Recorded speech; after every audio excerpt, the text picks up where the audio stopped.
10 seconds to start. 5 seconds. Start.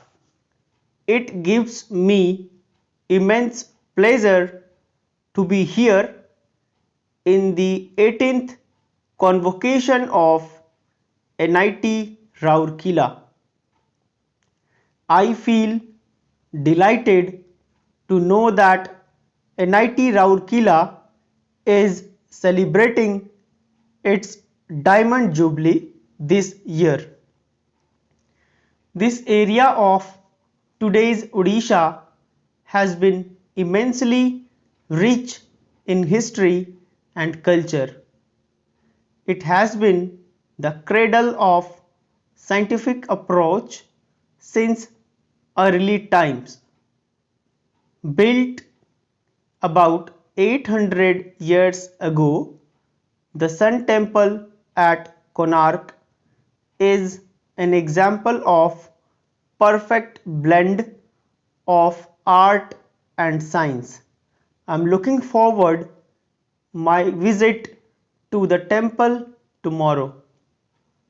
It is listed among UNESCO's World Heritage Sites in India.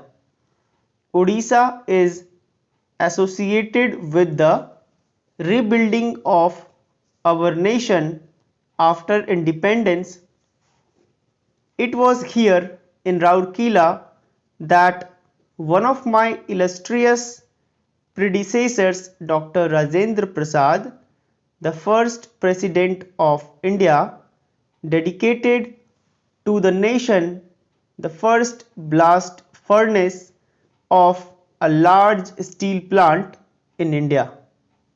As one of the first industrial urban centers in India, the city has kept pace with modernization. As the second largest government on run technology institute in eastern India, NIT Rourkela has made significant contribution to the field of engineering and technology. For over 6 decades, this engineering college has been enriching the pool of technical professionals in the country. In 2002, it was given the status of National Institute of Technology. I am told that the young students are being exposed to innovative methods of providing engineering solutions to the issues facing our society and the country. I am pleased to know that NIT Rourkela has students from all over India and also from other countries. I am pleased to know that NIT Rourkela has students from 33 out of the total 36 states and union territories of India. I am told that students of 17 different countries are also enrolled in various academic disciplines. Thus, the community of over 7,000 students studying in this beautiful 700-acre campus represents rich diversity. It increases cross-pollination of learning and promotes understanding between different cultures. It also strengthens people to people ties between nations.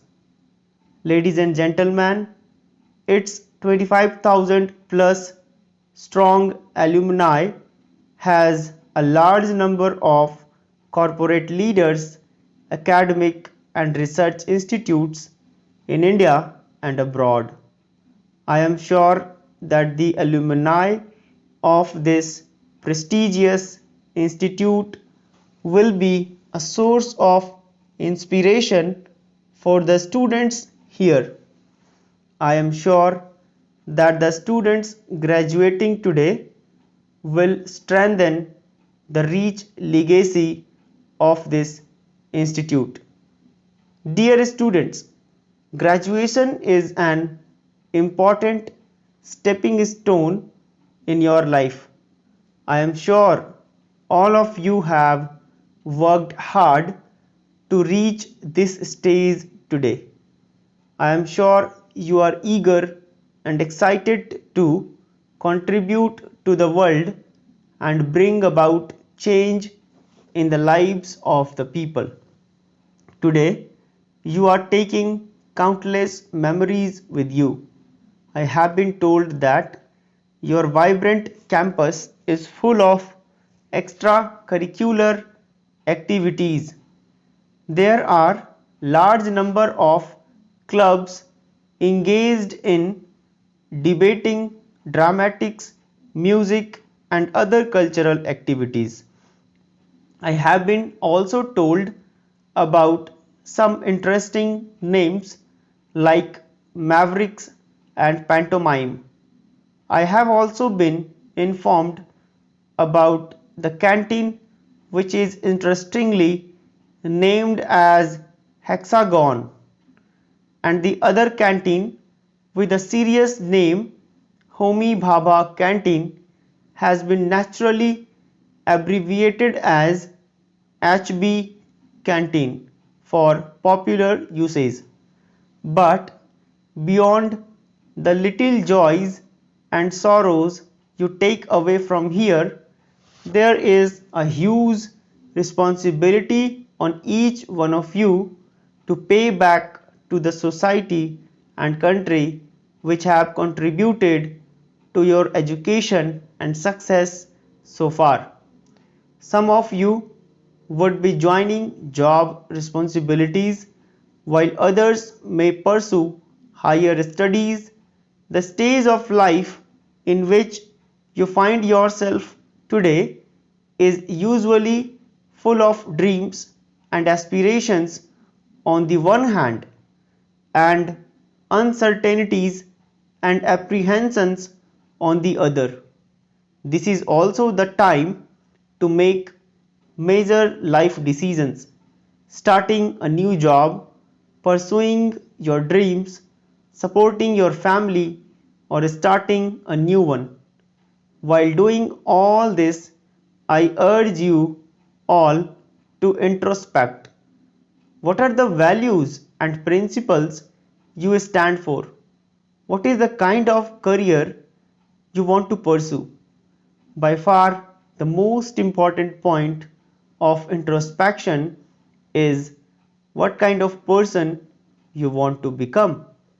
I am sure everyone wants to be a good citizen, a citizen who always keeps the interest of the country uppermost in his mind. I would suggest that throughout your life you should always look at the famous talisman of Mahatma Gandhi. Recall the face of the poorest and the weakest man or woman whom you may have seen and ask yourself if the step you contemplate is going to be of any use to her. Will she gain anything by it? Will it restore her to a control over her own life and destiny? I advise you to never judge your success only in terms of material gains. You don't have to limit yourself by the pressures of conventional notions of success and societal pressures. You need to figure out what you really want to do in your life. Choose to do what gives you satisfaction and meaningfulness. Do what takes you closer to your aspirations. Do what makes your families proud of you. Plan for yourself a fruitful and productive path ahead. Dear students, this is also a moment of joy and satisfaction for your families and friends, guardians, and mentors who have been of immense support in your journey. I congratulate all the degree recipients and medal winners present here today. I am told that out of 7,116 students studying here, about 1,518, that is about 21%, are girl students. I noticed that out of 7 gold medals today, there have 3 have been gone to our girl students. As the President of India, I happen to be the visitor of about 150 central institutions. In most of the convocations I attend across the country, I notice that our girls are outshining our boys and winning more gold medals in liberal arts, humanities, medical sciences, law, and several other areas.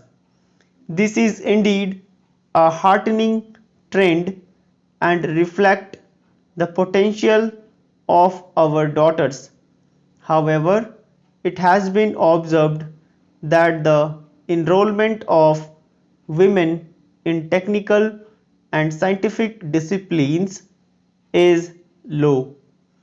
According to a recent survey, enrollment of women in engineering and technical institutes across India is only about 20%. Our girls should be encouraged to pursue technical education and excel in the same manner as they do in other areas. The country needs more of our girls to pursue higher education, especially in science, technology, engineering, and mathematics. Growth and excellence of women in technical areas will add a new dimension to our national development. It will promote gender empowerment at the higher levels in the field of science and technology.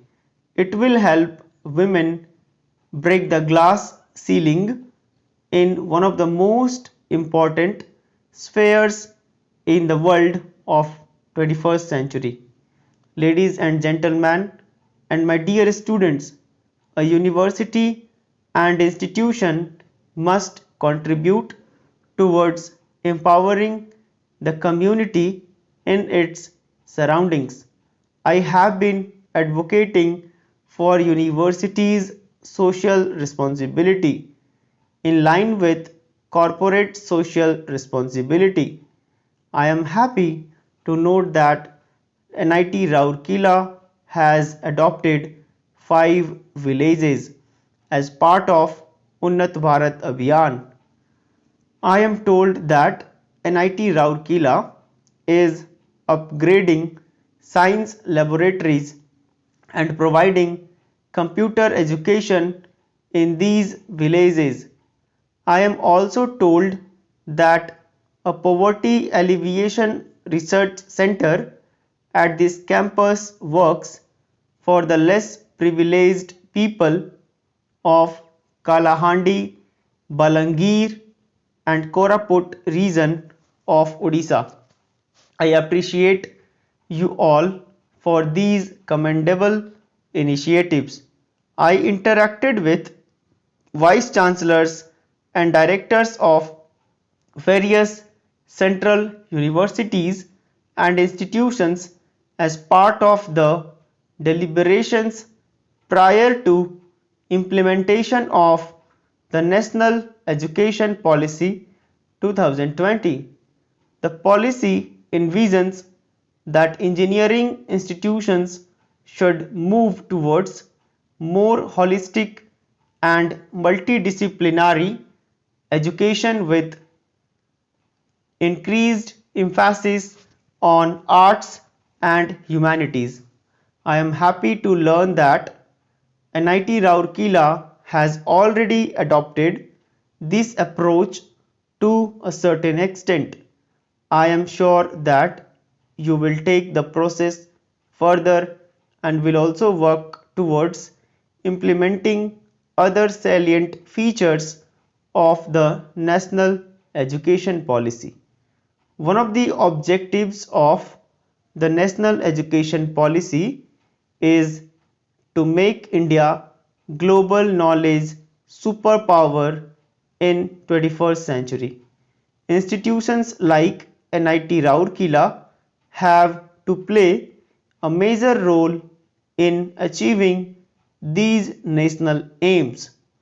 I once again congratulate all of you and wish you a happy, successful, and bright future. I also extend my best wishes to the faculty members, teaching and non-teaching staff, and the family members and guardians of the NIT Rourkela. Stop.